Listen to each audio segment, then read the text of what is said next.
মুমিনদেরকে বলা হয়েছে তোমরা কখনো হতাশ হবে না, কারণ তাকদীর লেখা হয়ে গেছে, হতাশার কোনো কারণ নাই। একটা প্রবণতা আমরা সমাজে দেখছি আত্মহত্যার। ইয়াং জেনারেশনকে আমরা নসিহত করব যে ভুলেও নিজের জীবনকে বিসর্জন দিতে যাবেন। আল্লাহ রাব্বুল আলামিন আপনাদেরকে সৃষ্টি করেছেন তার ইবাদত করার জন্য এবং তার জমিনে তার দিনটাকে প্রতিষ্ঠা করার জন্য। খেলায় খেলায় আপনার জীবনটা নষ্ট করবেন না, ঠিক আছে ভাই? আল্লাহ বোঝার তৌফিক দান করেন। তো কলম সৃষ্টি করার পরে কিয়ামত পর্যন্ত সব লেখা হয়ে গেছে। এখন আমাদের এই পৃথিবীতে তো মানুষ ছিল না, ছিল? এদিকে মনোযোগ দেন। এই পৃথিবীতে কি আগে মানুষ ছিল? এই পৃথিবীতে আগে কি ছিল তাহলে বলেন? হ্যাঁ, মাশাআল্লাহ। এই পৃথিবীতে আগে কি ছিল? এখন ওরা নাই? সবার সাথেই কিন্তু একটা করে আছে। কমপক্ষে কয়টা করে? সবার সাথে কমপক্ষে একটা করে। আর কোন কোন জায়গা আছে যেখানে জিনের বড় বড় আখড়া আছে। পৃথিবীতে যে জায়গাগুলো থেকে ইসলাম বিরোধী অপতৎপরতাগুলো চলে, ওখানে জিনের আখড়া বেশি। আর কথা বুঝতে পারছেন? তো জিন জাতিকে আল্লাহ পাক ধ্বংস করে দিয়েছেন তাদের পাপের কারণ, আল্লাহ দ্রোহিতার কারণে, অবাধ্যতার কারণে। এখন আল্লাহ রাব্বুল আলামিন ইরাদা করলেন পৃথিবীতে আমাদেরকে সৃষ্টি করবেন, মানে মানুষকে সৃষ্টি করবেন। আল্লাহ পাক তার সমস্ত ফেরেশতাদেরকে একত্রিত করলেন। ঘটনাটা কিন্তু খুব ইন্টারেস্টিং। আমি জানি এখানে ওলামায়ে কেরামও আছেন, তবে আমি সবার জন্য প্রযোজ্য হয় এমন কথা বলারই চেষ্টা করছি, কারণ অনেকে হয়তো এগুলো নাও জানতে পারে। তো আল্লাহ পাকের ভাষায় আমি যদি বলি, আল্লাহ রাব্বুল আলামিন বলছেন, বা'দা আউযু বিল্লাহি মিনাশ শাইতানির রাজীম, وَإِذْ قَالَ رَبُّكَ لِلْمَلَائِكَةِ إِنِّي جَاعِلٌ فِي الْأَرْضِ خَلِيفَةً। হে নবী মুহাম্মদ সাল্লাল্লাহু আলাইহি ওয়াসাল্লাম, তুমি স্মরণ করো সেই সময়ের কথা যখন আল্লাহ তোমার রব সমস্ত ফেরেশতাদেরকে ডেকে বলেছিলেন যে ইন্নী জাইলুন ফিল আরদি খলিফা, আমি জমিনে মানে পৃথিবীতে আমার খলিফা পাঠাতে চাই। কি পাঠাতে চাই? আরো জোরে বলেন। আল্লাহ পাক বলেননি পৃথিবীতে মানুষ পাঠাতে চাই, পৃথিবীতে নতুন কোনো মাখলুক পাঠাতে চাই। আমাদেরকে আল্লাহ পাক সম্মানের শব্দে সম্মানিত করেছেন, বিশেষায়িত করেছেন। আমাদেরকে বলেছেন আমরা আল্লাহর খলিফা, আমরা আল্লাহর খলিফা। এখন আমরা আল্লাহর খলিফা, কিন্তু পৃথিবীতে মানুষ খিলাফা শব্দ সহ্য করতে পারে। হ্যাঁ, কি অদ্ভুত না? এটা কোরআনের কি শেষের দিকে আছে না প্রথম দিকে আছে? সূরা বাকারার একদম শুরুর থেকে 3টা 4টা 5টা পৃষ্ঠা উল্টালে দেখবেন এই একটা আছে। কোরআন তাহলে শুরু থেকে কখনো খুলেও দেখেনি সে ব্যক্তি। প্রমাণ হলো এটা, সে খুলেও দেখে নাই, অথবা দেখলেও সে এড়িয়ে গেছে। আল্লাহ পাক আমাদেরকে বললেন যে পৃথিবীতে আমি আমার খলিফা পাঠাতে চাই। তাহলে আদম আলাইহিস সালামকে আল্লাহ পাক মুহাব্বতের শব্দে, সম্মানের শব্দে বিশেষায়িত করলেন কি বলে? সুবহানাল্লাহ, সুবহানাল্লাহ। আর খলিফা কাকে বলে এটা আমি আপনাদেরকে বোঝাচ্ছি একটা দোয়া থেকে। এই যে গাড়িতে করে আমরা বাসা থেকে আসলাম বা যখন কোনো সফরে যাই, আমরা একটা দোয়া পড়ি, সুবহানাল্লাযী সাখখারা লানা হাযা ওয়া মা কুন্না লাহু মুকরিনিন ওয়া ইন্না ইলা রাব্বিনা লামুনকালিবুন। এতটুকু তো পড়ি নাকি? বা এগুলো পড়তে হবে? বইমেলায় এসেছি শুধু লেকচার শোনার জন্য না, ছবি তোলার জন্য না। আজকে জীবনটা পরিবর্তন করার নিয়াত করে যাইতে হবে, ঠিক আছে ভাই? বই প্রকাশ করা, ছাপানো, বিক্রি করা, লেখা, এর চেয়ে বড় কথা আমার জীবনটা ইলমের আলোয় আলোকিত করা। আমি বই লিখলাম ধরেন একটা, আমার মধ্যে সেই আমল নাই, লাভ নাই। লাভ আছে? আমি বই ছাপাইছি 100, 200, 500, 1000, আমি নিজেই আমল করি না, হবে? আগে আমল জরুরি। ইলমের সাথে আমলটা খুব বেশি জরুরি। আলেম তাকেই বলা হয় যে ইলম অনুযায়ী আমল করে। তাহলে আল্লাহ পাক বলেন লিমা তাকুলুনা মা লা তাফআলুন, তোমরা এমন কথা কেন বলো যে আমল নিজেরাই করো না? কাবুরা মাকতান ইনদাল্লাহ আন তাকুলু মা লা তাফআলুন, আল্লাহর কাছে সবচেয়ে গর্হিত একটা অপরাধ, তোমরা একটা কথা বলবা কিন্তু আমল করবা না। তো দোয়াটা মুখস্থ করবেন। এই দোয়ার নিচে একটা অংশ আছে, আল্লাহুম্মা আনতা সাহিবু বিস সাফারি। আমার কথাটা শুনেন, খলিফার অর্থটা বুঝেন। অনেকে তো অনেকভাবে ব্যাখ্যা করে আর কি।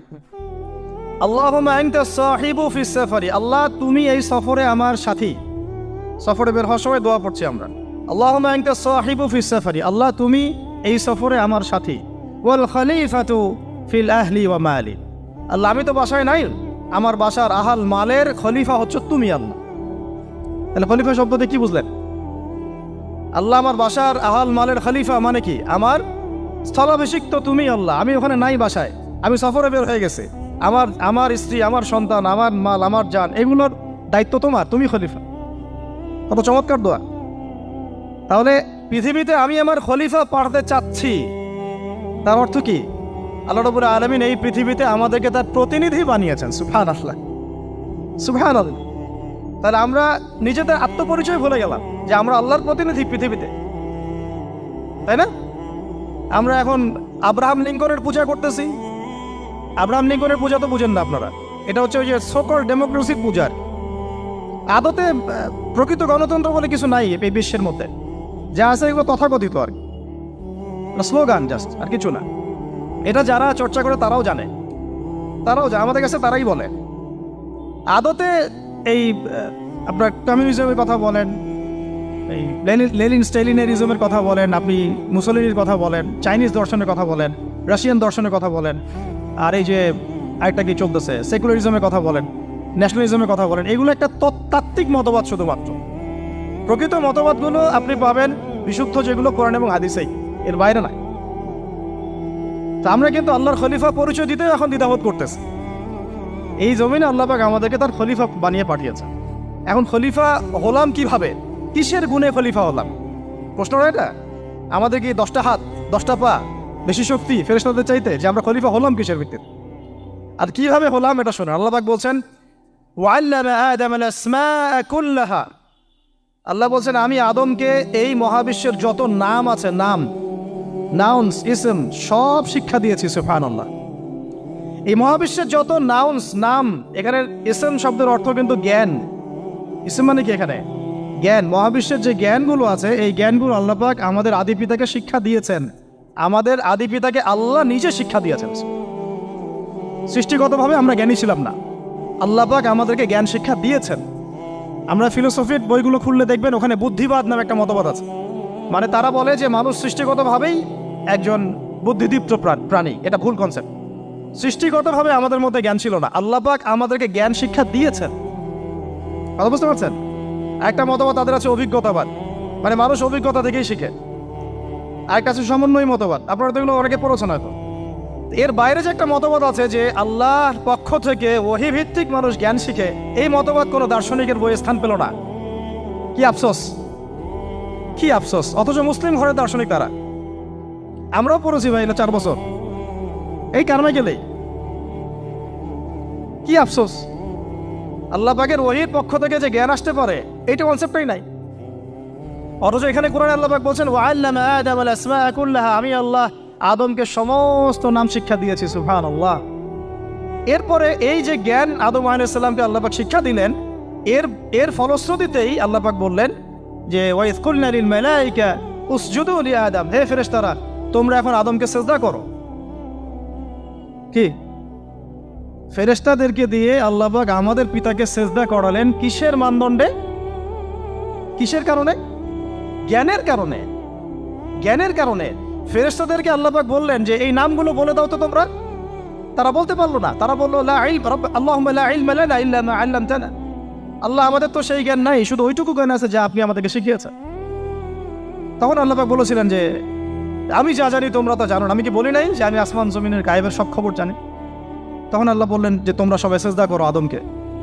তাহলে আমাদের পিতাকে খলিফা করা হলো, জ্ঞান শেখানো হলো, আল্লাহ পাক নিজে শেখালেন, ফেরেশতার মণ্ডলীদের দিয়ে সিজদা পর্যন্ত করালেন। কিসের মানদণ্ডে?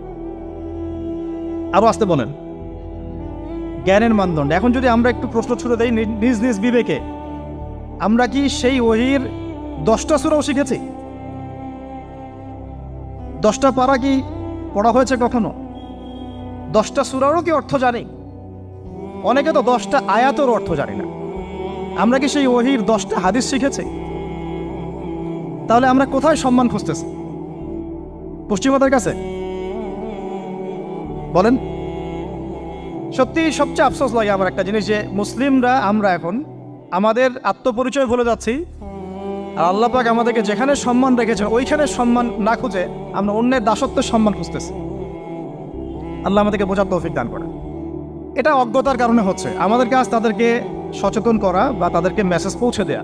আমরা উগ্র পন্থা অবলম্বন করব, আমরা হিকমার সাথে প্রজ্ঞার সাথে মানুষকে বোঝানোর চেষ্টা করব, এগুলো বোঝানোর অংশ। এখন আচ্ছা, আরেকটা কথা আপনাদেরকে বলি, একটা কথা আমি মাঝখানে মিস হয়ে গেছে। এই যে আল্লাহ পাক আমাদেরকে খলিফা করে পাঠিয়েছেন, খলিফার কাজ কি? প্রশ্ন না? আমাদের কাজ কি তাহলে? এই কাজটা আল্লাহ পাক আবার ব্যাখ্যা করেছেন সূরা সদের মধ্যে। কোন সূরায়? সূরা সদ। সদ নামে একটা সূরা আছে, সূরা ইয়াসিনের আগে পড়ে পাবেন। তো এখানে আল্লাহ পাক আরো একজন নবীকে তার খলিফা বলেছেন। সেই নবীর নাম দাউদ আলাইহিস সালাম। কি নাম?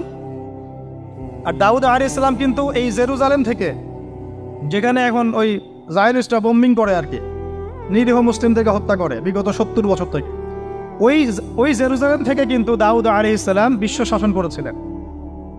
তার পরবর্তীতে তার সন্তান সুলাইমান আলাইহিস সালামও কিন্তু ওখান থেকে বিশ্ব শাসন করেছিলেন। আর এখনকার বনু ইসরাইল দাবিদার এই জায়নিস্টরা, তারাও কিন্তু ওই ফিকিরই করছে, ওখান থেকে তারা বিশ্ব শাসন করতে চায় এবং তারা মনে করে তাদের একজন মাসিহ আসবে, সেই মাসিহ আসলে তারা বিশ্ব শাসন করবে।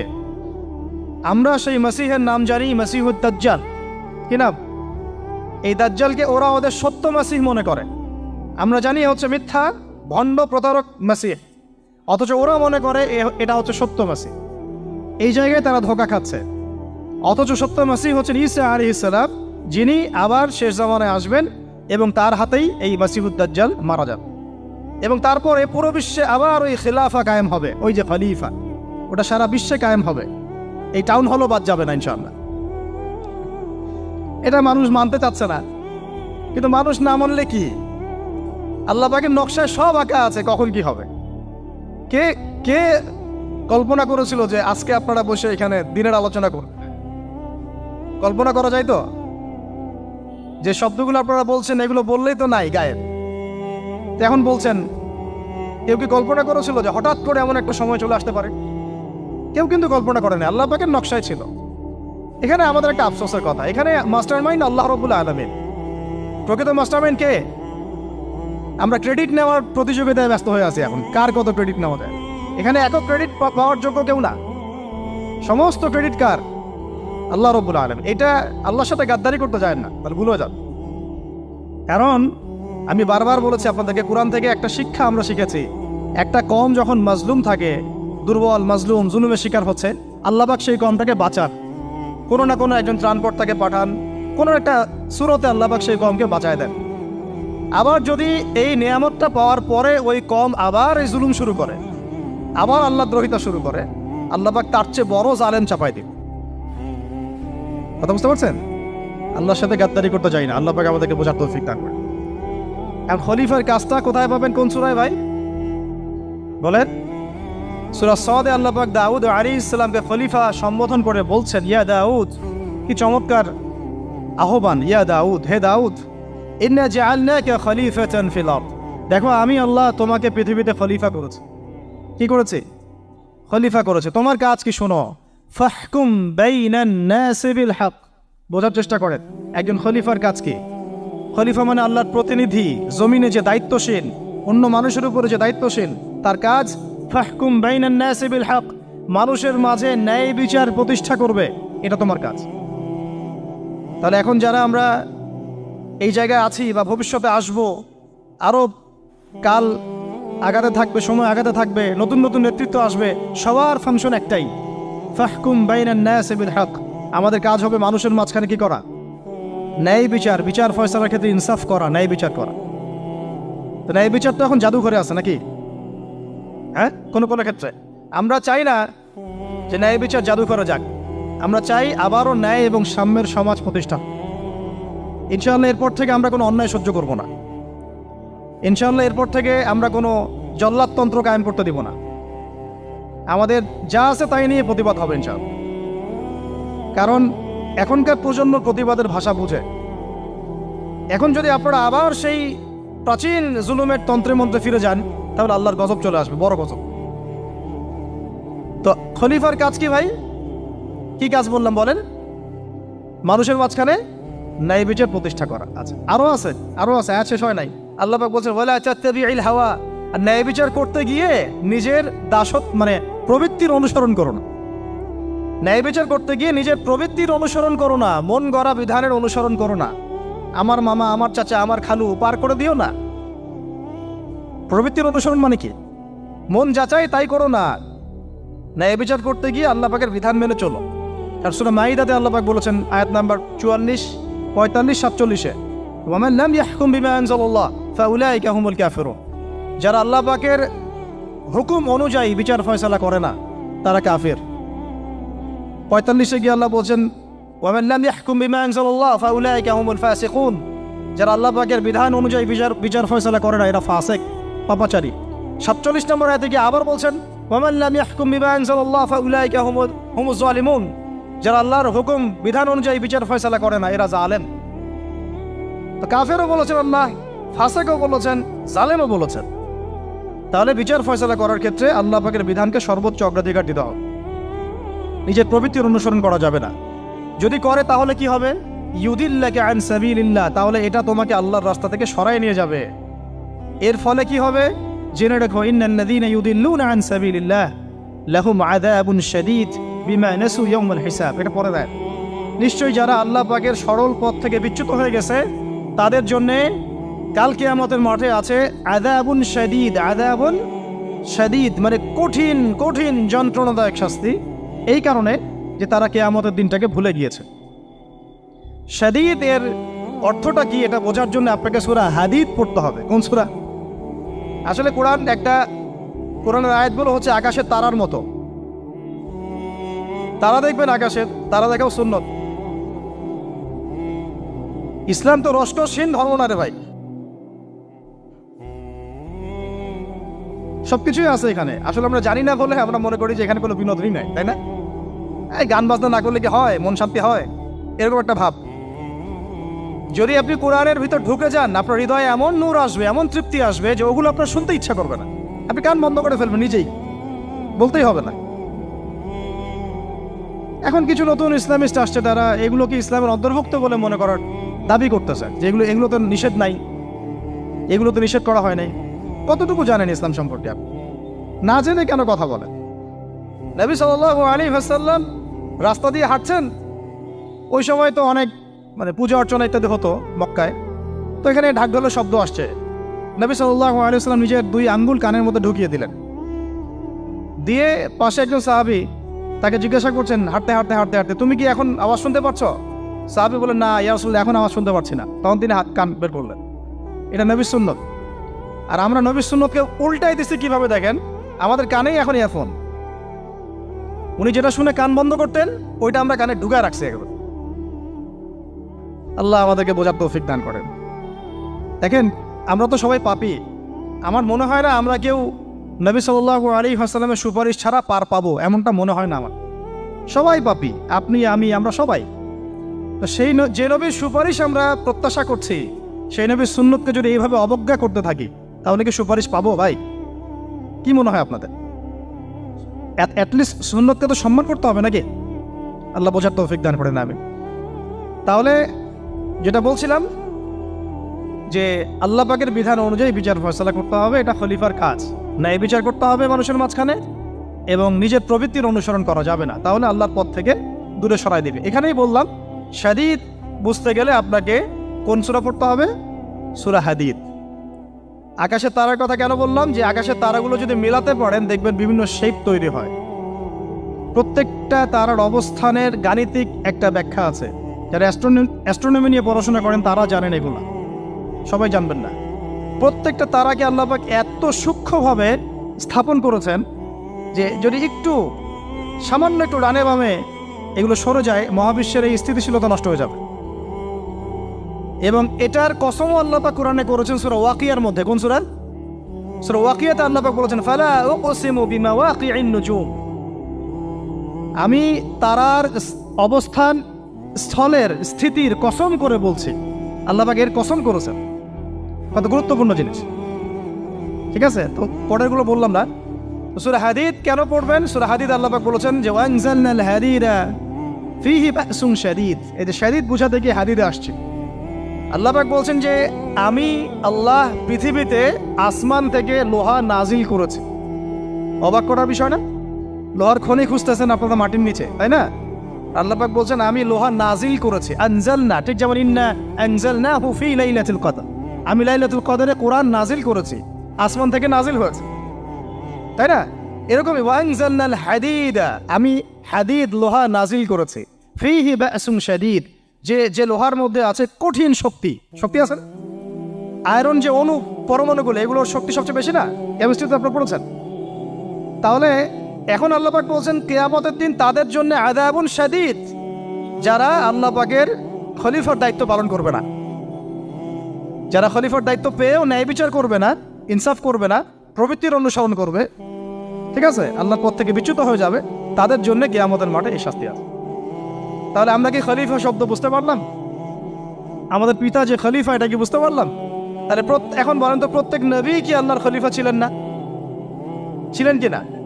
প্রত্যেক নবী কি আল্লাহর বিধান দিয়ে বিচার ফয়সালা করেন নাই? মানুষের মাঝখানে ইনসাফ করেন নাই? ন্যায় বিচার প্রতিষ্ঠা করেন নাই? এরপরে সাহাবায়ে কেরামের যুগে তারা কি ন্যায় বিচার প্রতিষ্ঠা করেন নাই? তাহলে হঠাৎ করে কি হলো বিশ্ববাসীর মধ্যে যে একেবারে কোরআন হাদিস এর মৌলিক বিষয়গুলো, এগুলো সব পাশ কাটিয়ে আমরা মানব রচিত বিধানগুলোর দিকে চলে গেলাম? রহস্যজনক না বিষয়টা? এটা হচ্ছে দাজ্জালীয় একটা শাসন আসতেছে সামনে। দাজ্জাল নিজেকে খোদা বলে দাবি করবে এবং সে সমস্ত মানব জাতিকে বোঝাবে যে সেই খোদা, নাউযুবিল্লাহ। সে অনেক ভেলকি দেখাবে, মানুষকে তার দিকে টেনে নিয়ে আসবে, এমনকি সে এক হাতে জান্নাত এক হাতে জাহান্নাম নিয়ে করবে। নবীজি বলেছেন যে তার জান্নাতে প্রবেশ করবে ওটাই তার জাহান্নাম, আর যে তার জাহান্নামে প্রবেশ করবে সেটাই হচ্ছে জান্নাত। তাহলে পুরো বিশ্ববাসীকে আল্লাহ থেকে দূরে সরিয়ে একটা গডলেস ওয়ার্ল্ডে রূপান্তরিত করার একটা তৎপরতা চলছে, লক্ষ্য করতেছেন না? এটা মূলত আপকামিং যে দাজ্জালীয় সভ্যতার ভবিষ্যৎবাণী নবীজি করেছেন, এই দিকেই ওয়ার্ল্ড যাচ্ছে আস্তে আস্তে ওই দিকে যাচ্ছে।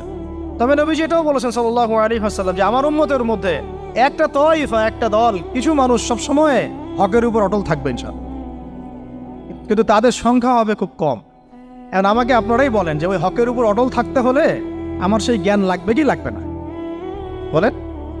যেই জ্ঞান আমাদের পিতাকে শেখানো হয়েছে, দেখবেন প্রত্যেকটা মানুষের মধ্যে কিছু প্রতিভা আছে, সৃজনশীলতা আছে, আছে না?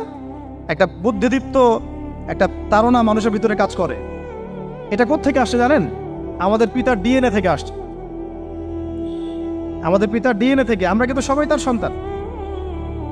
এরপরে পৃথিবীতে মানুষ পাপাচারে যখন লিপ্ত হলো প্রচন্ড রকম, তখন নূহ আলাইহিস সালামকে আল্লাহ পাক পাঠান এবং তিনি প্রায় 950 বছর দাওয়াতের কাজ করলেন, 40টা বা 80টা পরিবার ইসলাম কবুল করল। তখন আল্লাহ পাক এই মুমিনদেরকে বাদ দিয়ে সবাইকে গারদ করে দিলেন, ধ্বংস করে দিলেন। মানে আমরা যারা পৃথিবীতে এখন বেঁচে আছি, যে আপনি আমি, আপনাদের নাম আমি জানি না, আমরা যারা বেঁচে আছি, আমরা কিন্তু কোনো না কোনোভাবে ওই 40 বা 80 পরিবারের সন্তান। আমরা আত্মীয়, কিন্তু আমরা সবাই কিন্তু আত্মীয়, জানেন? 40টা বা 80টা পরিবার বাদ দিয়ে বাকি সব মানুষকে আল্লাহ পাক ধ্বংস করে দিয়েছিলেন নূহ আলাইহিস সালামের মহাপ্লাবনে। ঘটনা জানেন না? 40 বা 80টা পরিবারকে বাদ দিয়ে বাকি সবাইকে আল্লাহ পাক ধ্বংস করেছেন ওই মহাপ্লাবনে। তাহলে এখন এই বিশ্বে যত মানুষ আছে তারা কয়টা পরিবারের সন্তান? ওই 40-80। আমরা কোনো না কোনোভাবে একে অপরের আত্মীয় হই, মুসলিম অমুসলিম সবাই, মুসলিম অমুসলিম সবাই। আমরা যে অসাম্প্রদায়িকতার কথা বলি না, এই শব্দটাকে ভালো অর্থে নেওয়া যায়। কি অর্থে? অন্যান্য ধর্মাবলম্বী মানুষ যারা, তারা তাদের ধর্ম স্বাধীনভাবে পালন করবে, কোনো সমস্যা নেই, আমরা তাদের এই কাজে বাধা দিতে যাব না। একইভাবে আমরা আমাদের ধর্ম স্বাধীনভাবে পালন করব, তারা এখানে কোনো বাধা দিতে পারবে না। সিম্পল। তারা তাদের উৎসব তাদের মতো পালন করবে, আমরা আমাদের উৎসব আমাদের মতো পালন করব। না আমি মূর্তি পাহারা দিতে যাব, আর না আমি মূর্তি ভাঙতে যাব। সিম্পল। আমি পাহারাও দিতে যাব না, ভাঙতেও যাব না। সিম্পল। আমরা কি কুরবানিতে তাদেরকে বলতে পারবো ভাই আসেন আমার বাসায় দাওয়াত খান? এটা হয় কখনো? লাকুম দীনুকুম ওয়ালিয়া দিন, আপনাদের দিন আপনাদের, আমাদের দিন আমার। সিম্পল। এই অর্থে ঠিক আছে, কিন্তু সব ধর্ম মিলে যে নতুন ধর্ম বানানোর চেষ্টা করা হচ্ছে বাংলাদেশে, এটা ঠিক নাই। এটা শুভঙ্করের ফাঁকি। সব ধর্ম মিলে নতুন ধর্ম করার কোনো সুযোগ নাই। আমরা সবাই এক পরিবারের সন্তান। এখন আমাকে বলেন, নূহ আলাইহিস সালামের একটা ছেলে ছিল, নাম জানেন? কি নাম বলেন? কে? না, মাশাআল্লাহ। কয় ছেলে ছিল তার? হ্যাঁ না, মূলত চারজন সন্তান থেকে বড় বড় চারটা গোত্র সৃষ্টি হয়েছে। শাম এক সন্তানের নাম কি? এটাকে কেন্দ্র করে এই যে সিরিয়ান কন্টিনেন্টে, পুরো প্যালেস্টাইন, সিরিয়ান, অ্যারাবিয়ান কন্টিনেন্টে যত মানুষ তার বংশধর, ঠিক আছে? হাম একটা সন্তানের নাম হাম। এখান থেকে আফ্রিকার যে কালো কালো মানুষগুলো সব তাদের বংশধর। একটা হচ্ছে ইয়াফাস, ইউরোপিয়ান যারা সাদা চামড়া সব এদের বংশধর। আরেকটা যে কেনান। এই ছেলেটা কি বলেছিল? বাবা ডাকছে নৌকায় আসো তাড়াতাড়ি, নৌকায় আসো তাড়াতাড়ি, না হলে আজকে আল্লাহ পাক আযাব দিয়ে ধ্বংস করে দিবে। সে নবীর সন্তান হওয়ার পরেও আল্লাহ প্রদত্ত ওহীর জ্ঞানকে মূল্যায়ন না করার কারণে ধ্বংস হয়ে গেল। আর ওই 40টা বা 80টা পরিবার নাজাত পেল কিভাবে? আল্লাহর পক্ষ থেকে নাজিলকৃত ওহীর জ্ঞানকে প্রাধান্য দিয়ে আনুগত্য করে। তাহলে কোন জ্ঞানকে আমরা প্রাধান্য দিব ভাই? আমি বলছি না যে আমরা দুনিয়াবী জ্ঞানগুলোকে শিখবো না, ওই প্রসঙ্গে আমি একটু পরে আসছি যে আমরা শিখবো এবং কিভাবে শিখবো, কতটুকু শিখবো। আগে এই অংশটুকু শেষ করি। ঠিক একইভাবে আপনারা কি আদ জাতির নাম জানেন? আদ, সামুদ। ওই যে সৌদি আরব এখন যেখানে লাইন বানাচ্ছে, লাইন প্রজেক্ট, ওই আল-ওলা বলে, আল-ওলা লাইন প্রজেক্ট বানাচ্ছে, দেখবেন অনলাইনে। ওই জায়গা দিয়ে নবী সাল্লাল্লাহু আলাইহি ওয়াসাল্লাম তাবুক যুদ্ধের সময় গিয়েছিলেন। যাওয়ার সময় তিনি বলেছিলেন, তোমরা মাথা নিচু করে কান্নাকাটি করতে করতে এখান থেকে অতিক্রম করো। সাহাবীরা মাথার উপর কাপড় দিয়ে কান্নাকাটি করতে করতে জায়গাটা পার করেছেন, কারণ ওই জায়গায় সামুদ জাতি ছিল যাদেরকে ধ্বংস করা হয়েছে। ওটা হচ্ছে এখন পর্যটন স্পট। সুবহানাল্লাহ। তো আদ এবং সামুদ জাতিকে আল্লাহ পাক ধ্বংস করলেন, কিন্তু তাদেরকে করেন নাই যারা ওহীর জ্ঞানকে প্রাধান্য দিয়েছেন। ইব্রাহিম আলাইহিস সালাম কোন জ্ঞানের বদৌলতে আল্লাহকে চিনলেন? মানব রচিত জ্ঞান নাকি আল্লাহর পক্ষ থেকে নাজিলকৃত জ্ঞান? বলেন। মূসা আলাইহিস সালাম কোন জ্ঞানের বদৌলতে ফিরআউনের মতো এই যে কি বলবো প্রতাপশালী একজন শাসকের সামনে দাঁড়িয়ে বুক ফুলিয়ে ইসলামের দাওয়াত দিলেন? কোন জ্ঞানের আলোকে? ওহীর জ্ঞান। আর ওহীর জ্ঞান যখন নাজিল করা হয়েছে তখন তিনি দোয়াটা পড়ছিলেন, রব্বি ইশরাহ লি সাদরি ওয়া ইয়াসসির লি আমরি ওয়াহলুল উকদাতাম মিন লিসানি ইয়াফকাহু কওলি। প্রত্যেক নবী, ইউসুফ আলাইহিস সালাম কারাগারে 12 বছর থেকেছেন। কত বছর? 12 বছর। আমাদের অনেক ভাই এরকম 5 বছর, 7 বছর, 10 বছর, 12 বছর থেকেছে আছে। এমনও মানুষ আছে, এখন বলা যায় তাই বলি, যে ওই যে একটা শব্দ শুনেছেন আয়না ঘর, ওখানে দীর্ঘদিন ছিল, তারপরে নাই, কোথায় গেছে আল্লাহই ভালো জানে। ইউসুফ আলাইহিস সালামও এরকম কারাগারে ছিলেন। কত বছর? 12 বছর। কিন্তু আল্লাহ পাক তাকে এমন একটা জ্ঞান শিক্ষা দিয়েছিলেন, তিনি স্বপ্নের ব্যাখ্যা বলতে পারতেন, যে কোনো স্বপ্নে। রাজা স্বপ্ন দেখলেন যে 7টা গাভী, জীর্ণ শীর্ণ গাভী, মোটা তাজা গাভীকে খেয়ে ফেলছে, স্বপ্নের ব্যাখ্যা কেউ দিতে পারে না। কিন্তু ওই জেলখানায় 2জন ছাড়া পাওয়া মানুষ, ছাড়া পাইছে 2জন আর কি, 2জনের মধ্যে একজন বেঁচে আছে, একজন নাই।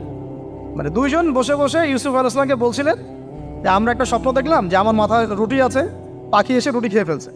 আর আমি স্বপ্ন দেখলাম যে আমি শরাব পান করাচ্ছি, ব্যাখ্যা কি ইউসুফ? তোমাকে সত্যবাদী বলে জানি। ইউসুফ আলাইহিস সালাম বললেন, তোমার মাথায় রুটি যেটা খেয়ে নিচ্ছে তার মানে তোমাকে শুলদণ্ড দেওয়া হবে, আর তুমি যে পানি পান করাচ্ছ তার মানে তুমি নাজাত পাবে, ছাড়া পাবে। হলেও তাই।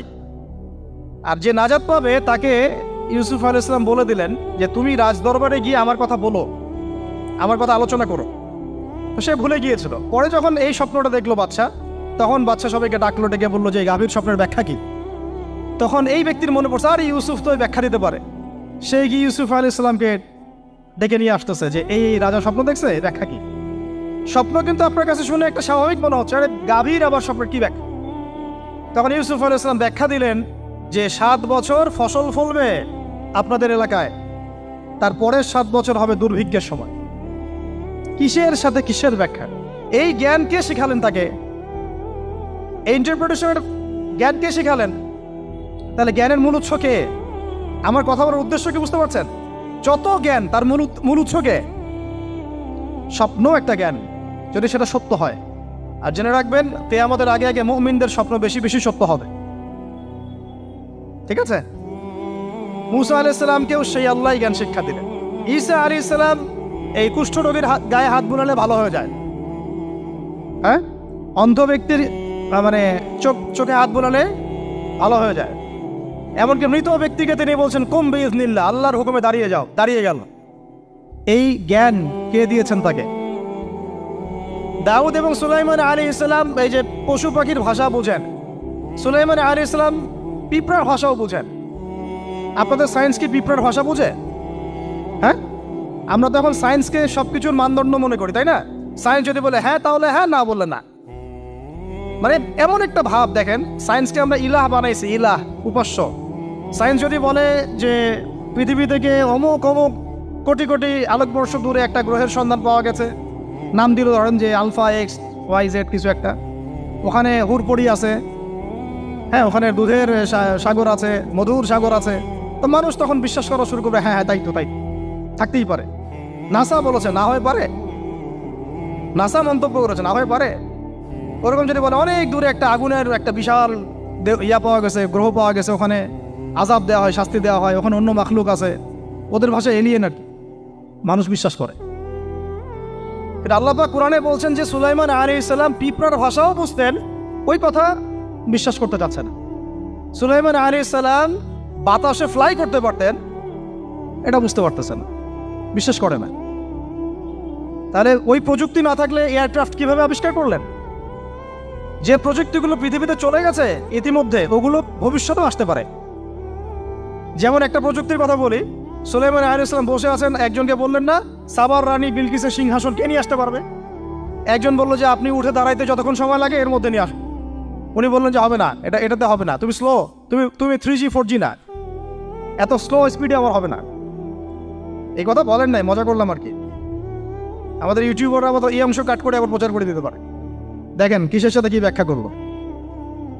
কোরআনকে 3Gর সাথে তুলনা করলেন আবু তহাদ না, ব্যাস কাম সারা দেশে ওইটাই ইস্যু তখন। মহা মুসিবত, মানে বাঙালি জাতির মধ্যে দিন প্রচার করা। আমাদের সালাফদের ভাগ্য ভালো যে তারা আগেই, মানে এই প্রযুক্তি আসার আগেই দুনিয়া থেকে তারা চলে গেছে। মুশকিল না, যত ইস্যু এগুলোর কারণেই সৃষ্টি হয়। তো যাই হোক, প্রসঙ্গে আসি, কোথায় ছিলাম ভাই, যে কথা হারায় ফেললাম। হ্যাঁ, আরেকজন বললেন যে না, আপনি চোখের পলক ফেলতে যতক্ষণ লাগে এর মধ্যে দেখবেন সিংহাসন সামনে। সুবহানাল্লাহ, কি প্রযুক্তি বলেন! এই প্রযুক্তির সামনে কি বিশ্ববাসী যেতে পেরেছে? দেখেন সুলাইমান আলাইহিস সালামের বাতাসে ফ্লাই করাটা কিন্তু এখন পৃথিবীতে খুব কমন হয়ে গেছে। আমরা সবাই ফ্লাই করতেছি বাতাসে, তাই না? যদি আপকামিং কোনো সময় আপনি দেখেন যে এইরকম চোখের পলকেই একটা বস্তু আরেকটা জায়গা থেকে এক জায়গায় চলে আসতেছে, আমি অবাক হব না ইনশাআল্লাহ। কারণ কোরআনে অতীতে এই ঘটনার দলিল আছে। বুঝাতে পারতেছি না? এক কথায় সমস্ত জ্ঞানের মূল উৎসকে। এরপরে আসেন, অত আর লম্বা করছি না, আমাদের নবী মুহাম্মদ সাল্লাল্লাহু আলাইহি ওয়াসাল্লাম আসেন, আমরা তো তার উম্মত। 23 বছরে, একটু মনোযোগ দেন, এটা আলোচনার লাস্ট পার্ট, ঠিক আছে? 23 বছরে তিনি পুরো জাহেলিয়াতকে পরিবর্তন করে দিয়েছেন। কত বছরে? 23 বছর। আপনারা কি জানেন যে আইয়ামে জাহিলিয়াতে আসলে কি কি সমস্যা ছিল? কেন ওই যুগটাকে আমরা জাহিলিয়াত বলি? বেসিক্যালি 5-6টা সমস্যা ছিল। কয়টা? 5-6টা। 1 নম্বর শিরক। 1 নম্বর কি? আমার সাথে বলেন। শিরক আমাদের ওয়ার্ল্ডে নাই, এটা তো গ্লোবাল শিরক চলতেছে এখন। শুধু ধর্মীয় শিরক চলতেছে না, কিন্তু এখন শিরক হচ্ছে পলিটিক্সে, শিরক হচ্ছে ইকোনমিক্সে, শিরক এডুকেশনেও আছে, শিরক কালচারের মধ্যেও আছে। কথাগুলো বুঝতে হবে একটু গভীরভাবে। তখন সমস্যা ছিল রিবা, সুদ। এখন নাই।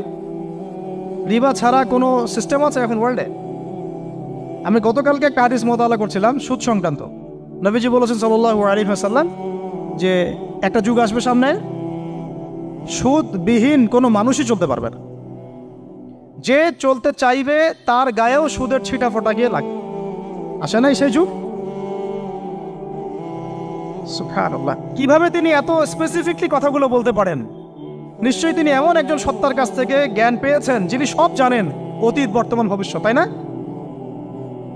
এমনকি নবীজি বলেছেন ইমামুল মাহদির সময় যে 10 জন ঘোড়সাওয়ার বের হবে এবং তারা গিয়ে খোঁজ নিতে যাবে যে দাজ্জাল বের হয়েছে কিনা, নবীজি বলছেন আমি সেই 10 জনের নামও জানি, তাদের বাবার নামও জানি। সুবহানাল্লাহ, সুবহানাল্লাহ।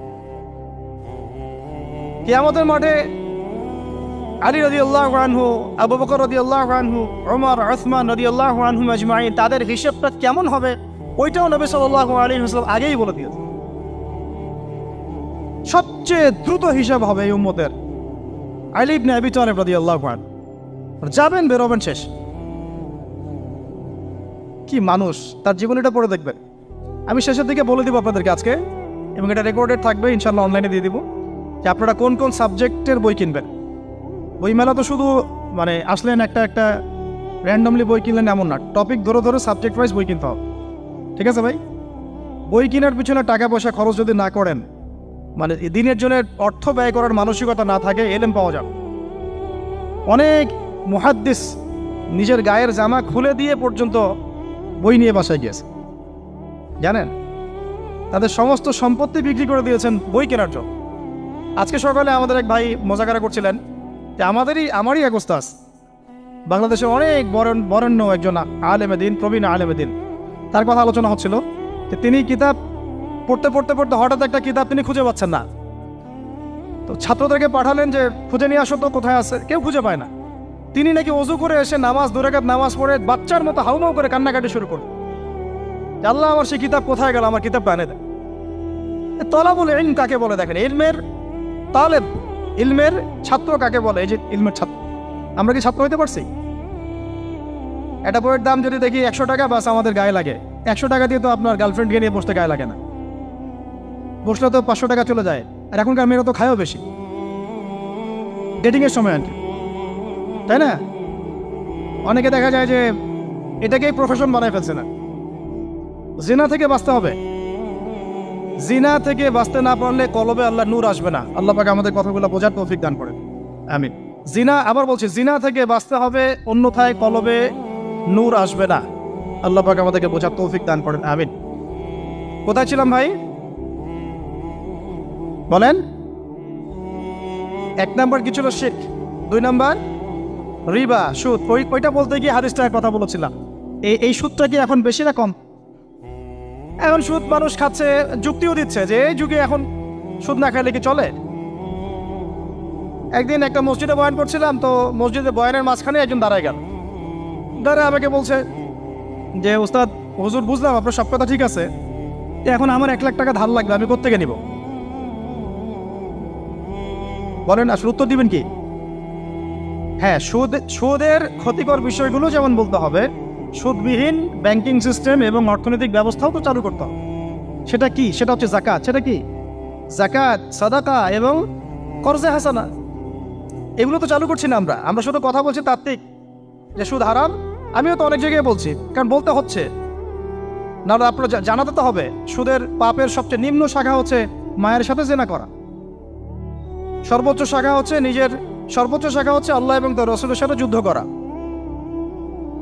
একটা হাদিস বুখারীতে এরকমও আসছে, বুখারীতে কি তিরমিজিতে, আমি রেফারেন্সটা বলে যাচ্ছি, তবে হাদিসটা সহিহ। নবী সাল্লাল্লাহু আলাইহি ওয়াসাল্লাম বলেছেন, যে ব্যক্তি 1 দিরহাম সুদ খায় সে যেন 36 বার জেনা করে। আর আপনারা তো জানেন, এটা আমার বলার দরকার নাই, 4 শ্রেণীর মানুষকে নবীজি অভিশাপ দিয়েছেন, যে নিজে খায়, তারপরে যে সুদ দেয়, যে লিখে রাখে, যে সাক্ষী থাকে। আমি বলতে যাচ্ছি, আইয়ামে জাহিলিয়াতে এই সুদটা ছিল, আমাদের এই বর্তমান ওয়ার্ল্ড অ্যাফেয়ার্সে নাই। বাংলাদেশ একটা কান্ট্রি হিসেবে চিন্তা করবেন না, আপনি গ্লোবালি চিন্তা করবেন, কারণ এখন একটা দেশ স্বতন্ত্রভাবে চলতে পারে না। ওয়ার্ল্ড ব্যাংকের সাথে আপনাকে ডিল করতে হবে, IMF এর সাথে। আমি যদি প্রেসিডেন্ট হই, তা আমাকে করতে হবে, আপনি হলে আপনাকে করতে হবে। তো কথা বলে তো শুধু কথা বলে লাভ নাই, আপনার বিকল্পটা কি? আসলে বিকল্প ব্যবস্থাটা কি? এটা তো মূল কথা। ইকোনমিক্স নিয়ে কতগুলো কিতাব আছে এখানে, ইসলামিক ইকোনমিক্স নিয়ে আমরা কতগুলো কিতাব ছাপাইছি, বর্তমান ওয়ার্ল্ড অ্যাফেয়ার্স নিয়ে আমরা কতগুলো কিতাব ছাপাইছি। নবী সাল্লাল্লাহু আলাইহি ওয়াসাল্লাম বলেছেন, শেষ জামানার সবচাইতে আমার উম্মতের উপর ভয়াবহ ফিতনা হচ্ছে মাসিহুদ দাজ্জাল। কি নাম বলে? এখন আপনি আমাকে মাদ্রাসার পুরো সিলেবাসে কন্টেন্টে আমাকে দাজ্জাল নিয়ে একটা ফ্যাকাল্টি দেখান, আছে? কয়টা কিতাব আছে? সবচেয়ে ভয়াবহ ফিতনা নবীর মুখে, নিজের মুখে বল, সবচেয়ে ভয়াবহ, এর চেয়ে ভয়াবহ কোনো ফিতনা আসে নাই, আসবেও না। তো এখন আপনি আমাকে বলেন যে এই ফিতনা সংক্রান্ত কতগুলো কিতাব আপনার কাছে আছে বাসায়, বলেন। তাহলে গ্যাপস আছে না আমাদের মধ্যে? গ্যাপ ফিল আপ করতে হবে। কথাগুলো বলার উদ্দেশ্য হচ্ছে গ্যাপটা ফিল আপ করা। তো এই রিবার সমস্যাটা এখনো আছে। আল্লাহ পাক আমাদেরকে রিবা মুক্ত জিন্দেগি দান করে না। এবং আমি রিকোয়েস্ট করব বিনয়ের সাথে যে আমাদের ঊর্ধ্বতন কর্তৃপক্ষ যারা আছেন, শুধু একটা কাজ করেন না, একটা কাজ একটা বছর করেই দেখেন না কি হয়। প্রত্যেকটা মুসলিম, অমুসলিমদের কথা বলছেন, যেহেতু এটা খিলাফা স্টেট না, সেহেতু অমুসলিমরা এখানে জিজিয়া দিবে না। খিলাফা স্টেটে অমুসলিমরা জিজিয়া দেয়, এটা তো খিলাফা স্টেট না, এটা তো ডেমোক্রেটিক স্টেট এবং সেকুলার স্টেট। শুধু মুসলিমদের কাছ থেকে যাদের নিসাব পরিমাণ সম্পদ হয়েছে জাকাত দেওয়ার, সবার কাছ থেকে রাষ্ট্রীয়ভাবে বাধ্যতামূলক জাকাত নেন, দেখেন না অর্থনীতি সচল হয় না হয় না। একটা বছর নিয়ে দেখেন না কি হয়। কেউ এই উদ্যোগ গ্রহণ করতে পারতেছে না। কেন হচ্ছে না আমরা বুঝতে পারতেছি না। কর্জে হাসানার এনজিও চালু করা যায়। আমরা অনেক সংগঠন করছি, সোশ্যাল, অরাজনৈতিক ইত্যাদি রাজনৈতিক। আমরা ইকোনমিক এনজিও খুব একটা করতে পারছি, কিন্তু এই জায়গাগুলো দখল করে ফেলছে। দেখেন কারা কারা, নাম বলতে যাচ্ছি না। এবং যারা যারা দখল করছে তারা কিন্তু এখন রাষ্ট্রের অনেক বড় বড় জায়গা হস্তক্ষেপ করতেছে। ইভেন ট্রান্সজেন্ডারের মতো ইস্যু কিন্তু তারা ঢুকাই দিচ্ছে। ঢুকায় না? উত্তরবঙ্গ জুড়ে, পুরো উত্তরবঙ্গ ঘুরে আসেন, দেখেন কাদের তৎপরতা বেশি। নীলফামারীতে সফর করে দেখলাম যে ওখানে একটা গ্রামের মধ্যে 24টা এনজিও কাজ করতেছে, শুধুই সব। তারপরে মানুষ তামাক চাষ করে খাচ্ছে। একটা দল দাবি করতেছে নবী সাল্লাল্লাহু আলাইহি ওয়াসাল্লাম ছাড়াও আরও নাকি নবী আসতে পারে, নাউযুবিল্লাহ। এবং ওই যে মির্জা গোলাম আহমেদও তাদের অন্তর্ভুক্ত। মানুষ ওই দলের নাম লেখাচ্ছে চাকরির জন্য, ব্যবসা করতেছে তারা দেশের মধ্যে। আরে ভাই, শুধুমাত্র তাত্ত্বিক কথাবার্তা না, আসলে আমাদের সংগ্রামটা কিন্তু বহুমুখী। শুধু ইলম অর্জন তো একটা বেসিক জিনিস, এই বেসিকটাই এখনো হচ্ছে না আমাদের।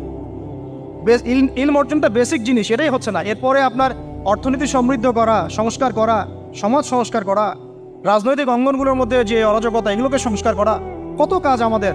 কিন্তু আমরা কিন্তু একটা জায়গাতেও স্থির নাই। ইভেন একটা মাসালাতেও আমরা এক জায়গায় আসতে পারতেছি না, ঐক্যবদ্ধ হতে পারতেছি না। আমরা খুবই ব্যাকডেটেড চিন্তা করতেছি এই জায়গাতে।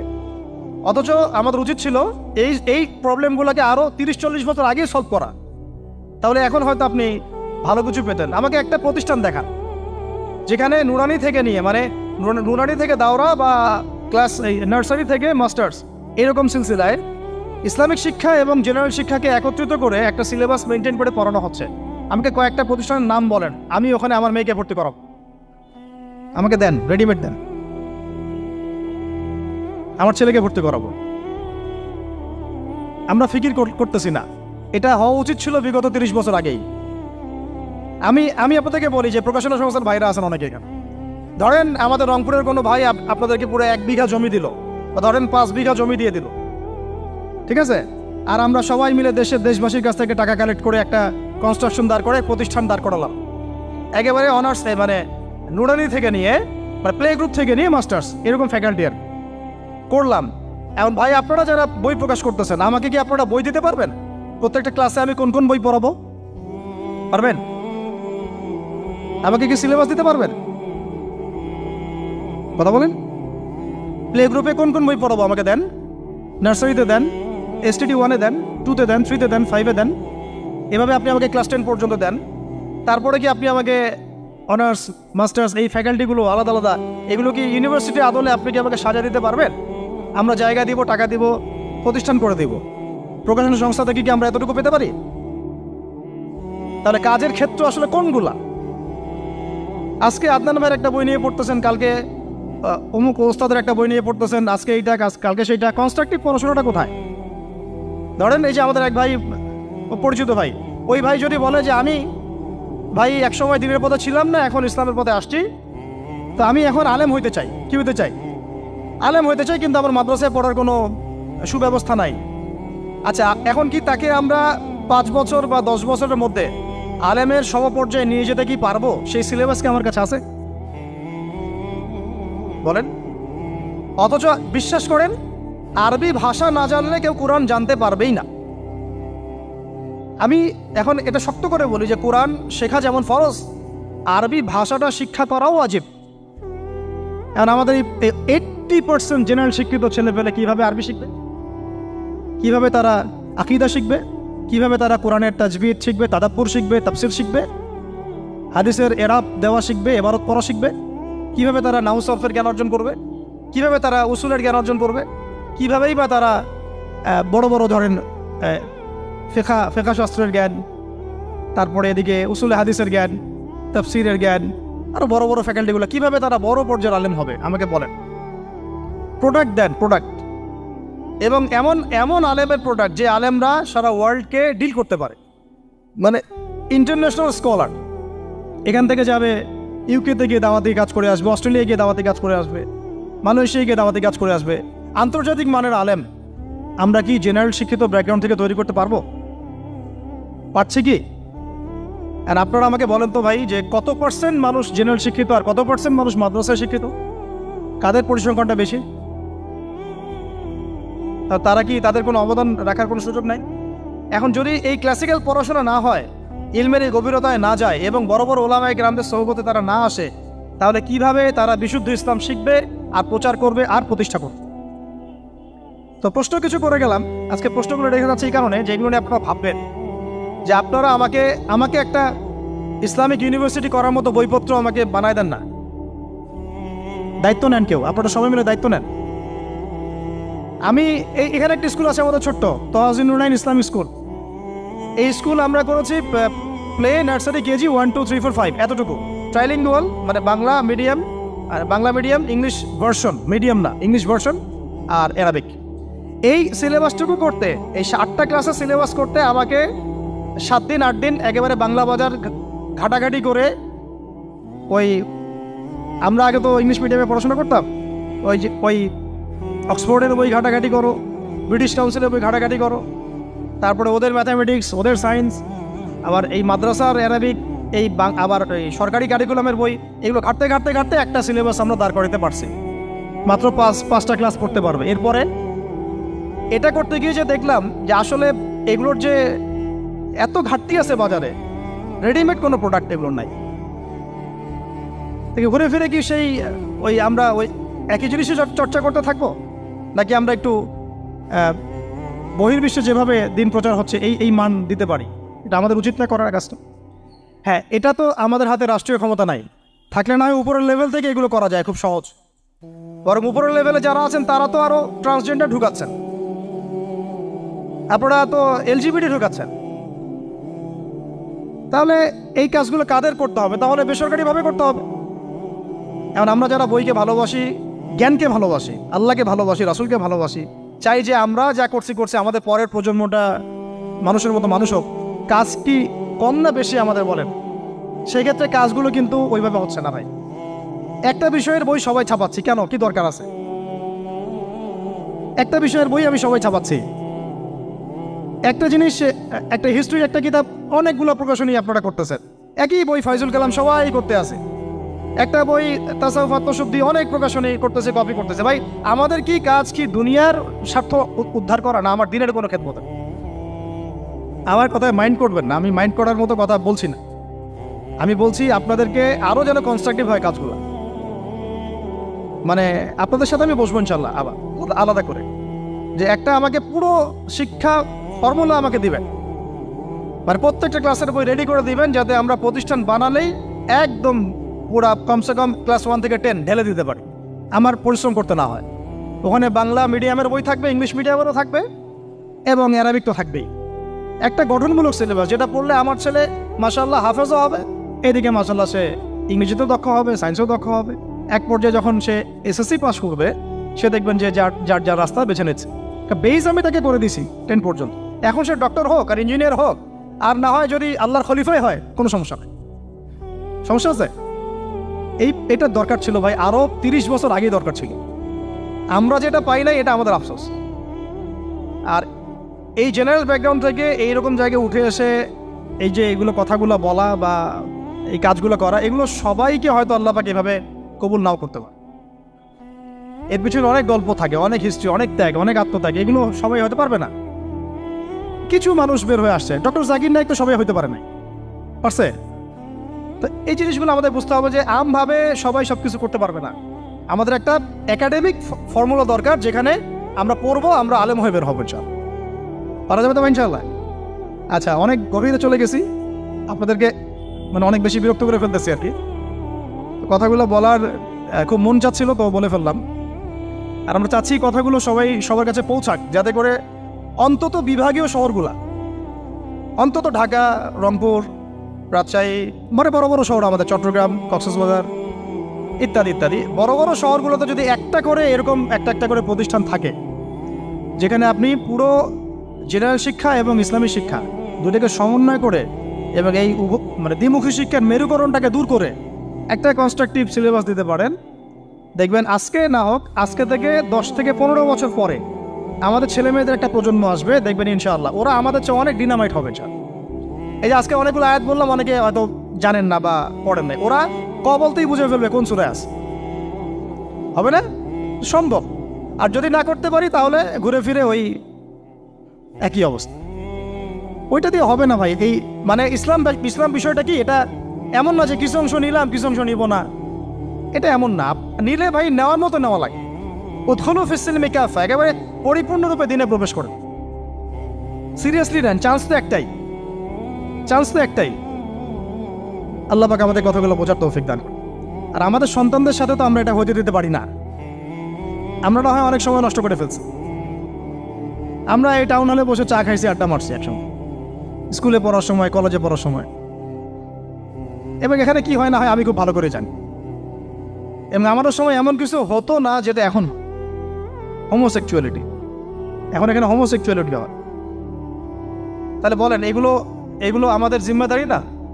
আচ্ছা, রংপুরে, অন্তত রংপুরের শহরে এইরকম উদ্যোগ নিতে পারবেন কারা কারা? হাত তুলেন দেয়। আমি যে কথাগুলো বললাম, কার কার সাহস আছে? এগুলো তাত্ত্বিক কথা বলে চলে গেলে কাজ হবে না। বইমেলা একবার হয়েছে, এরপরের বইমেলা না হয় আপনাদের প্রতিষ্ঠানের ক্যাম্পাসে করবেন, সমস্যা কি? রংপুরে অন্তত পক্ষে এরকম একটা ক্যাম্পাস গড়ে তোলেন। যার যা আছে তাই নিয়ে নামেন। কারো অর্থ থাকলে, কারো জমি থাকলে, কারো বুদ্ধি থাকলে, কারো প্রকাশনা সংস্থা থাকলে, কারো টিচার প্যানেল থাকলে আসেন, রংপুরে একটা কিছু করে দেখাই। আর সবাই যদি তাকায় থাকি একজনের দিকে যে আদনান ভাই করবে, অমুক ভাই করবে, তমুক ভাই করবে, তারা তো হলো না। কারণ আমরা তো কারো উপর নবী হয়ে আসি নাই। সবাই মিলে হাত লাগালে তখন কাজ করা যাবে ইনশাআল্লাহ। এখন এই প্রতিষ্ঠানগুলোর দরকার আছে না নাই? এর গুরুত্বটা বোঝার যোগ্যতা আল্লাহ পাক আপনাদেরকে দান করেন, দোয়া করি আমি। তো ভাই আর লম্বা করতেছি না, আমি শেষের অংশটুকু বলে শেষ করে দিচ্ছি যে এই সুদ আর শিরক যেমন ওই সময় ছিল এখনও আছে। আর ওই আইয়ামে জাহিলিয়াতের সেই সুদ আপনি দেখলেন, এখন শিরক দেখলেন। মাদক আছে না নাই? আইয়ামে জাহিলিয়াতের মাদক, আইয়ামে জাহিলিয়াতের এই নারী জাতির অবমাননা আছে না সমাজে? নাই? আর ব্যাখ্যা করতে যাচ্ছি না, আপনারা জানেন সব। আর আইয়ামে জাহিলিয়াতে ছিল একটা গোত্রীয় হানাহানি, দ্বন্দ্ব, মারামারি, এখন সমাজে নাই? এটাই তো চলতেছে এখন সমাজে। তো এখন এই জাহেলিয়াতের সমাজটাকে মাত্র 23 বছরের মধ্যে আমাদের নবীজি চেঞ্জ করে দিয়েছে। কত বছর? এখন আপনারা আমাকে বলেন তো যে তিনি কি কোনো জাদু করছেন? তিনি কি কোনো জাদু দেখাইছেন সমাজে এসে? মানুষকে মারছেন? মানুষকে কি তিনি মানে কঠোর ছিলেন? তিনি, তার কাছে আল্লাহর ফেরেশতা আসতো, তিনি কি সেই শক্তি কাজে লাগায় একদম সমাজের মানুষকে জোর করে ইসলাম কবুল করাইছেন? তিনি কি করছেন 23 বছরে? এটা বলেই শেষ করে দিব। তবে তার আগে শুধু এতটুকু বলবো, 23 বছর পরের মক্কাটাকে একটু দেখেন। 23 বছরের পরের মক্কাটাকে একটু দেখেন। ওই মক্কাতে কি কোনো শিরক আছে? হ্যাঁ, 23 বছর পরের মক্কা, ওখানে কি কোনো শিরক আছে? ওখানে কি কোনো সুদ আছে? কোনো মাদক আছে? বলেন। কোনো নারীর অবমাননা আছে? কোনো গোত্রীয় হানাহানি আছে? তার 23 বছরের মধ্যে পুরো সমাজটাই চেঞ্জ করলেন কিভাবে? জাদু তো করেন নাই, মানুষকে তো অত্যাচার করেন নাই, কটু কথাও বলেন নাই, এমনকি তিনি কারো গায়ে হাতও তোলেন নাই, তাই না? একটা কাজই তিনি করেছেন, সেটা হলো এই যে কোরআন এবং সুন্নাহর যে জ্ঞান, এই ওহীর জ্ঞানটাকে তিনি সবার মাঝখানে ছড়াই দিয়েছেন। এই তো কাজ। তারপরে সেই জ্ঞান যখন মানুষ শিখেছে, তার উপরে আমল করেছে, এবং সেই জ্ঞান এর উৎস আল্লাহ রাব্বুল আলামিন, তার কাছে আত্মসমর্পণ করেছে, নবীর কাছ থেকে আত্মশুদ্ধি অর্জন করেছে, এবং হালাল খেয়েছে, পরিবার গঠন করেছে, প্রজন্মকে তৈরি করেছে, সৎ কাজে আদেশ করেছেন, অসৎ কাজে নিষেধ করেছেন, প্রয়োজনে কখনো হিজরত করেছেন, কখনো মার খেয়েছেন, কখনো সবর করেছেন, কখনো বা জিহাদও করেছেন। এভাবে আস্তে আস্তে পুরো আরবের মধ্যে দিনটা প্রতিষ্ঠা হয়ে গেল। তাহলে মূল উৎসটা কি ছিল? জ্ঞান। মূল উৎসটা কি ছিল বলেন? জ্ঞান। আর এই জ্ঞানটার চর্চায় আমাদের সবাইকে করতে হবে। আল্লাহ পাক আমাদেরকে তৌফিক দান করে দেন। এর চর্চা করতে গেলে আমাদের সমাজে এখন দুইটা রাস্তা, এর বাইরে আপনি কোনো রাস্তা দেখবেন না, হয় মাদ্রাসা ব্যাকগ্রাউন্ড অথবা জেনারেল ব্যাকগ্রাউন্ড, এই তো। সমন্বিত কোনো প্রচেষ্টা খুব বেশি দেখা যাচ্ছে না। আজকে আমার কথা বলার মধ্যে একটা অন্যতম একটা গুরুত্বপূর্ণ পার্ট হচ্ছে সমন্বিত প্রচেষ্টা এখন থেকে নেওয়া উচিত। এতে আপনারা এগ্রি করেন না করেন না? যদি এগ্রি করেন তাহলে প্রত্যেকটা জায়গায় এরকম কিছু কিছু প্রতিষ্ঠান গড়ে তোলার চেষ্টা করেন। ইনশাআল্লাহ আজকে না হোক, আজকে থেকে 10-15 বছর পরে ফলাফল পাওয়া যাবে। ঠিক আছে ভাই? আল্লাহ পাক আমাদেরকে বোঝার তৌফিক দান করেন। শেষ করার আগে খালি কয়েকটা সাবজেক্ট বলবো। এখন যারা জেনারেল স্টুডেন্ট, আপনাদের তো মাদ্রাসায় যাওয়ার কোনো সুযোগ নাই, বা গেলেও আপনারা একাডেমিক্যালি পড়তে পারেন না। তাই আমি কয়েকটা সাবজেক্ট বলে দিচ্ছি, এই সাবজেক্টগুলো ধরে ধরে বই কিনবেন এই বইমেলা থেকে। ঠিক আছে? অন্তত প্রত্যেকটা সাবজেক্টের একটা করে বই কিনবেন। রাজি আছেন? রাজি নাই? অন্তত প্রত্যেকটা সাবজেক্টের একটা করে বই কিনবেন। সাবজেক্ট 1 নাম্বার হচ্ছে আল কোরআন। 1 নাম্বার কি? আপনাকে কোরআন তেলাওয়াত করা শিখতে হবে। কোরআন তেলাওয়াত শেখার কি বই আছে খুঁজে বের করেন। আর এটা একা শিখতে পারবেন না, এটা নিয়ে গিয়ে কোনো ওস্তাদের কাছে বসে পড়তে হবে। এটা খুব খেয়াল রাখবেন আপনারা, একা একা বই পড়ে কখনো আলেম হয়ে যাওয়া যাবে না, বরং তখন বিভ্রান্ত হওয়ার সুযোগ বেশি থাকে। বই থাকবে, এটা আপনার গাইডেন্স, কিন্তু আপনার একজন মুরব্বী আলেম লাগবে। যে কোনো কাজ মুরব্বীদের সাথে মশওয়ারা না করে করলেই সমস্যা। কারণ আমরা তো দিন সম্পর্কে তেমন কিছু জানিই না রে ভাই। সমুদ্রে ডুব দিলে বুঝবেন যে গভীরতা কত বেশি। এখন আমরা ডুবই দেই নাই, এই জন্য মনে হয় যে আমি সবই জানি। ঠিক আছে? ডুব না দিলে আমার কাছে মনে হয় যে আমি তো সবই জানি। ডুব দিলে বুঝবেন যে আপনি কিছুই জানেন না, আমি কিছুই জানি না। 1 নাম্বার সাবজেক্ট ভাই কোরআনের তেলাওয়াত শিখতে হবে। রাজি আছেন তো ইনশাল্লাহ?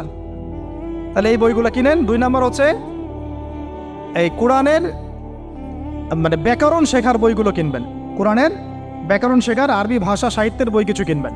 এই বইগুলো আপনাকে ওস্তাদদের কাছে গিয়ে পড়তে হবে। ঠিক আছে? এরপরে কিনবেন কোরআনের কিছু তাফসির, সহজ। মনে করেন একটা তাফসির নেন সহজ। কেউ মারিফুল কোরআন কিনেছেন, হয়তো কেউ সহজে অনুবাদ হয়েছে জালালাইন একটা কিনেছেন, কেউ হয়তো তাওজিউল কোরআন কিনেছেন। একটা তাফসির বাসায় রাখেন অন্তত। ঠিক আছে? এটা হলো 3টা। 4 নাম্বার হচ্ছে হাদিসের অন্তত একটা বই কিনেন আজকে।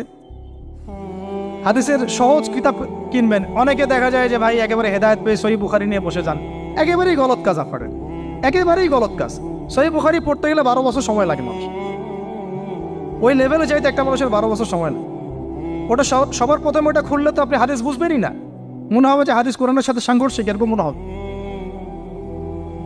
সহজ থেকে 1 লাফে কি আমরা ক্লাস 10-এ যাই? আগে তো ক্লাস 1-এ ভর্তি হয়েছেন, তাহলে হাদিসের শাস্ত্রে আসছেন, আগে বুখারী ধরতে গেলেন কেন? সবার আগে আপনি মৌলিক কিছু হাদিসে আরবাইন কিনেন, ফয়জুল কালাম কিনেন, আস্তে আস্তে আপনি বুলুগুল মারামে যান, রিয়াদুস সালিহিনে যান, মিশকাতে যান, আস্তে আস্তে আপনি তিরমিজি নাসাই করতে করতে সহিহ বুখারীতে যাবেন, সমস্যা নাই। ঠিক আছে? হাদিস আরেকটা বললাম, কটা হলো? 4টা-5টা। হ্যাঁ, আগে বল কি? কোরআন, আরবি ভাষা সাহিত্য, তারপরে তাফসীর আর হাদিস। 4টা বলেছে। 5 নাম্বার হচ্ছে সিরাত। 5 নাম্বার কি?